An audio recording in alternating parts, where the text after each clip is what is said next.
नाम महेंद्र भाई संगोई। मैं पारला में रहता हूँ, बम्बई में।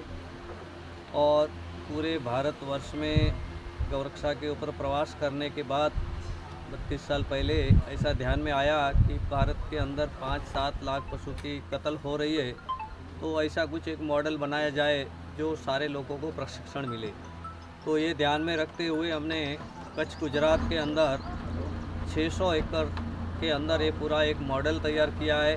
वो पशु पक्षी और पर्यावरण के ऊपर काम कर रहा है, और उसके वजह से पूरे भारत में से अहिंसा प्रेमी, जीवदया प्रेमी और सारे लोग अहिंसा धाम में आके प्रशिक्षण लेते हैं, और पूरे हर ज़िले के अंदर गौरक्षा का काम बढ़ रहा है आगे। और पूरे भारत के अंदर गाय ऐसा है कि सबको जोड़ने वाली है, और गाय का दूध नहीं अमृत है, और वो अमृत को आप पीने से आपकी बुद्धि सात्विक होती है, विचार अच्छे होते हैं, और राष्ट्र के प्रति प्रेम भावना भी होती है। गाय का दूध एक अमृत है, और पूरे भारतवर्ष के लिए उसमें कोई भावनात्मक बात नहीं है, लेकिन एक अलौकिक है चीज़। और पर्यावरण और पशुधन ही पूरे भारत को अन्न दे सकता है। आदमी को जीने के लिए पूरे विश्व के अंदर भी कोई अनाज पैदा होता है तो ये गोबर से ही होता है, फिर गाय का गोबर होए या अन्य पशु पक्षी का होए।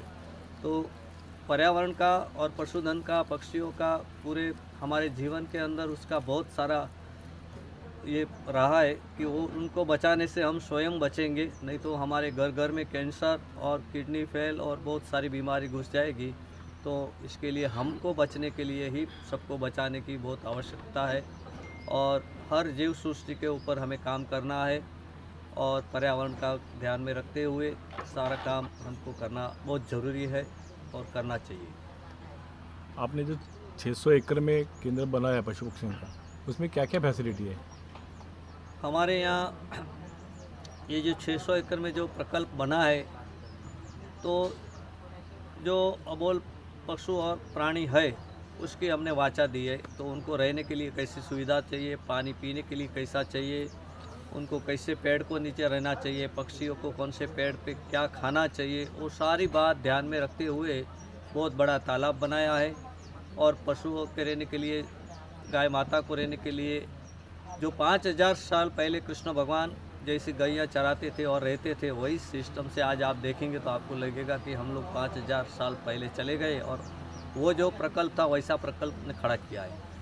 और बर्ड पक्षी के लिए 5 लाख पेड़ लगाने जा रहे हैं। लाख पेड़ बड़े हो गए, अंदर ही नर्सरी बनाया है, और कौन से पेड़ पे कौन सा पक्षी बैठेगा और उनको क्या खाने का मिलेगा उसके ऊपर बहुत बड़ा काम हो रहा है। पूरे भारत में से जो इस पे काम करने वाले हैं और पर्यावरण वाले, वो आने देखने को आते हैं, और देखने के बाद उनके पास यहाँ ऐसा लगता है कि ये कोई अलग चीज़ जगह पे हम आया है और काम हो रहा है वहाँ पे, और उनके पास कोई अच्छी बात है तो हम सीखते हैं, और बहुत सारा काम इस विषय पे हो रहा है। वहाँ पे आपने हॉस्पिटल भी बनाया है, उसमें जी। क्या उधर क्या फैसिलिटीज़ है? हॉस्पिटल भी जब भी हमने ये 32 साल पहले हॉस्पिटल का डिज़ाइन बनाया, तो लोग हमारे पे हंसते थे कि ये पशुओं के लिए हॉस्पिटल की क्या आवश्यकता है। इसके बाद में कच्छ में ये कोई भगवान की प्रेरणा होगी। इसके बाद में कच्छ में भूकंप आया। भूकंप आने के बाद सरकार ने बहुत सारी सब्सिडी दी, बहुत बड़ी बड़ी इंडस्ट्री आ गई, और इंडस्ट्री इतनी आ गई कि हम लोग एक रास्ता भी कोई क्रॉस नहीं कर पाते। इतनी बड़ा बड़ा टेलर, इतने बड़े बड़े पोर्ट हो गए। तो ये कोई भगवान की प्रेरणा थी, तो इतनी बड़ी जिला जो पशुधन का है उधर इतनी बड़ी बड़ी ट्रैफिक हो गई। वो ट्रैफिक की वजह से एक्सीडेंट होने लगे, और हमारी हॉस्पिटल तैयार थी, डॉक्टरों की टीम है, वेटरनरी की पूरी टीम है, 15 लोग की। लार्ज एनिमल को ऑपरेशन करने के लिए मिनिमम 15 डॉक्टर चाहिए। भारत भर में वेटरनरी हॉस्पिटल है बहुत है, लेकिन एक साथ में जो इतनी टीम चाहिए वो गवर्नमेंट भी कभी कुछ बराबर नहीं कर पाई है। 1-2 जन रहते तो 4 एब्सेंट रहते। तो ये बड़े पशु को ट्रीटमेंट करने के लिए 10-12 लोगों की टीम रहती है। उसमें क्वालिफाइड डॉक्टर आ गए, एलआई डॉक्टर आ गए, नीचे कंपाउंडर होना चाहिए। ऐसी पूरी टीम होती है, तो बड़े लार्ज एनिमल को ट्रीट करके ऑपरेशन कर सकते हैं। तो हमारे पास वेटरनरी हॉस्पिटल के अंदर एक्सरे मशीन है, सोनोग्राफी मशीन है, लैब है। पेट एनिमल के लिए 2-3 ऑपरेशन थिएटर है, बड़े एनिमल के लिए 2 ऑपरेशन थिएटर है, और 15 डॉक्टरों की टीम 24 घंटा इन हाउस रखी है। 500 बेड का आईसीयू बनाया है, देखने लायक है। और वेटरनरी कॉलेज गुजरात महाराष्ट्र से वेटरनरी कॉलेज के स्टूडेंट रहते हैं, वहाँ पे सीखने के लिए आते, उनको रहने की सुविधा और सिखाते हैं। वैसा बहुत सारा प्रकल्प पशु पक्षी और पर्यावरण पे वहाँ पे चलता है। एग्जीबिशन सेंटर है बहुत बड़ा, वो भी बच्चों को आके देख के उसको आगे प्रेरणा मिलती है। तो ऐसा सारा काम अहिंसा धाम एक मॉडल की तरफ से काम कर रहा है, और ऐसा हर जिले के अंदर, भारत के हर जिले में ऐसे अहिंसा धाम बनने चाहिए, तो अपना देश का बहुत बड़ा विकास हो सकता है। आप इतना प्रोजेक्ट चलाते हैं, लेकिन ये पूरे इसका मैनेज कैसे करते हैं? आपको गुजरात सरकार आपको सपोर्ट करती है या अदर कोई जो जानसूर लोग होते हैं हाँ, वो हमारे आपको सपोर्ट करते हैं? हमारे ये प्रकल्प के लिए हमारे को गुजरात सरकार तो थोड़ा बहुत कुछ सब्सिडी वगैरह आती है तो देते हैं, कोई कोई अभी थोड़ी मिल रही है इस टाइम, नहीं तो बहुत कम मिलती है। लेकिन हमारे दानवीर दाता हो, जैन समाज है, पटेल समाज है, जो फॉरेन वाले लोग हैं, और बहुत सारे लोग ऐसा प्रकल्प देख के लोग बोलते हैं कि मंदिरों में बहुत पैसा डाला। अभी लाइव जो मंदिर है, जीव जंतु और पशु पक्षी जहाँ पे रह रहे हैं, असंख्यता, एक पेड़ रहता है, एक पेड़ के अंदर हजारों लाखों जीव जंतु रहते हैं। वो इतने सब जीव जंतु रहते हैं, तो ऐसी सेंटर के अंदर हमें मदद करनी चाहिए, और लोग हमें मदद कर रहे हैं। और प्रभु भेजता है, करने वाला काम करना चाहिए, बस निष्ठा भाव और कोई भी स्वार्थ के बिना जब लोग काम करते हैं तो प्रभु और कुदरत, नेचर हमको जिंदा भी रखती है, और हमारे कर कमलों द्वारा वो हाथ काम करे पूरा कराती है। प्रभु की भी बहुत सवाल। लेकिन गुजरात में इंडस्ट्री काफ़ी पैमाने पर बड़ी इंडस्ट्री आ रही है, जी, कि भूलता है ही, तो आपको क्या लगता है कि देखो, इंडस्ट्री जब आती है गुजरात या पूरे भारतवर्ष में, तो मैं एक आपको बताऊंगा कि पूरे विश्व की बात आपको 1-2 मिनट में बता सकता हूँ कि उसके ऊपर भी हमने बहुत पर्यावरण के ऊपर काम किया, तो इसका इंडस्ट्री आना हमारे विषय के अंदर बीच में आ जाती है। जो इंडस्ट्री आ रही है भारत सरकार के अंदर डेवलप करने, विकास होता है तो विनाश होता ही है, लेकिन ऐसा विनाश न होए कि जहाँ आदमी को डायरेक्ट इफेक्ट करे। बहुत सारी कंट्री के अंदर जो आदमी को डायरेक्ट जो नुकसान करती है, जो कैंसर होता है और बहुत सारी बीमारियां होती है, ऐसे उसके पानी से उसका कोई कचरा का निकास नहीं है, ऐसी इंडस्ट्री बहुत सारी कंट्री में बैंड है। वो हम भारत सरकार वो विनंती करेंगे कि ऐसी इंडस्ट्री हमारे भारत में भी ना लाए। हमारी जो खेतीबाड़ी की इंडस्ट्री है वो बहुत बड़ी इंडस्ट्री है, आप उसको ज़्यादा ध्यान दें कि उसमें से अनाज पक के हम पूरे विश्व में सप्लाई करें, जो नेचर को भी फ़ायदा होगा, लोगों को भी फ़ायदा होगा, और कोई हॉस्पिटल नया बनाने की ज़रूरत नहीं पड़ेगी। वो इंडस्ट्री एग्रीकल्चर इंडस्ट्री को डेवलप करना बहुत ज़रूरी है। और दूसरा नुकसान होए ऐसे इंडस्ट्री के लिए, तो मैं, क्योंकि हवा में भी बहुत नुकसान होता है और बहुत सारा नुकसान, पॉल्यूशन का भी बहुत काफ़ी, अभी जहाँ जहाँ गांव में से छोड़ के लोग सिटी में जा रहे हैं और इंडस्ट्री एरिया में जा रहे हैं, उसको ऑक्सीजन की जो मात्रा चाहिए वो ऑक्सीजन ही नहीं है, फिर हार्ट अटैक आना और बीमारी होना वो बहुत बढ़ रहा है। तो उसके ऊपर भी रोक लगानी जरूर है। कोई भी रेलवे स्टेशन पे बड़े सिटी में आप उतरो, दोनों साइड आप देखेंगे तो मेडिकल का दुकान और हॉस्पिटल दिखेगी आपको किलोमीटरों में। तो वो सारी ध्यान में रखते हुए, पर्यावरण को ध्यान में रखते हुए हम लोग सब करेंगे तो देश का भला होगा, लोगों का भला होगा, आने वाली पीढ़ी का भी भला होगा। आप सरकार से उम्मीद करते हैं क्या एग्रीकल्चर इंडस्ट्री बढ़ेगी, या रिफाइनरी अन्य जो प्रोजेक्ट आते हैं बड़े बड़े?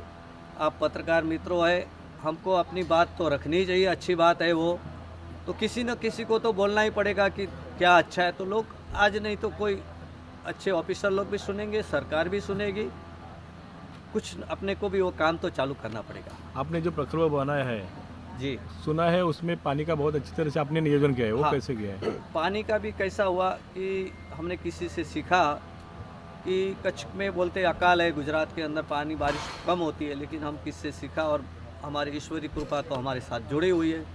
हम वो लगभग 22-25 साल पहले ये तालाब किसी के हाथ से जो बनाया, वो भी कोई भगवान ही थे। तो अभी तक एक टाइम पानी हम साफ़ करने के लिए खाली किया था, बाकी कभी 3-4 साल बारिश नहीं हो गई तो भी 30-35 एकड़ में 25 फुट डेप पानी रहता है। हमारे पशुधन को वही बारिश का पानी पीने को मिलता है। बर्ड्स वाले कितने भी बर्ड्स आते, पक्षी आते, अलग अलग माइग्रेट होके फॉरेन से भी आते, उनको भी ये पानी मिलता है। तो ये तो कुदरत की चीज़ है, कुदरत देने वाले तो हज़ारों हाथ देने वाले हैं। और पानी रहता है, पानी बारी अगर नहीं गिरेगी तो भी पानी रहता है, पुष्कळ पानी रहता है, ऐसा दरिया के मोजे के जैसा आपको दिखने को मिलेगा, हमेशा के लिए रहता है। और उसकी प्रेरणा लेके लोग अभी बहुत बना रहे हैं, सब जगह तालाब बना रहे हैं, ऐसे वन बना रहे हैं। और वन भी हम बोलते हैं कि आप पेड़ डालो, रास्ते पे जो पेड़ डाल रहे हैं भारतवर्ष में पूरे में, वो अनाथ पेड़ है। क्योंकि वो अभी 30 फुट का रोड है, वो 30 फुट के रोड के बाद में 10, 12, 15 फुट छोड़ के पेड़ लगाते हैं। जब पेड़ की लाइफ होती है 80, 90, 100 साल की, जब वो पेड़ युवान होता है 10, 20 साल के बाद, जब रोड वाइंडिंग होता है, वो बीचे को कटना पड़ता है। तो हम बोलते हैं कि ये अनाथ पेड़ को भी आप संभाल के कोई ऐसी जगह पे लगाओ कि 100, 200, 300 साल उधर, ये भले कम एकड़ में लगाओ, 4 एकड़, 5 एकड़, 2 एकड़ में जंगल बनाओ। वो जंगल भी बहुत काम आएगा, बर्ड्स को भी बहुत काम आएगा, सब जीव जंतु को काम आएगा। वैसा प्रकल्प सब जगह बनाना चाहिए।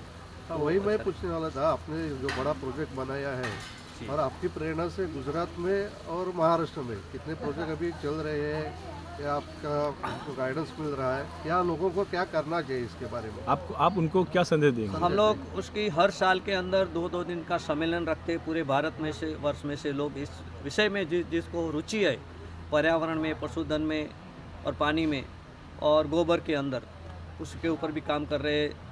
तो वो लोग सब इकट्ठा होकर 2 दिन हमारे साथ आते हैं। अच्छे अच्छे वक्ता रहते हैं, अच्छे एक दूसरे दिन सम्मेलन रहते हैं, 4 सेशन रहते हैं।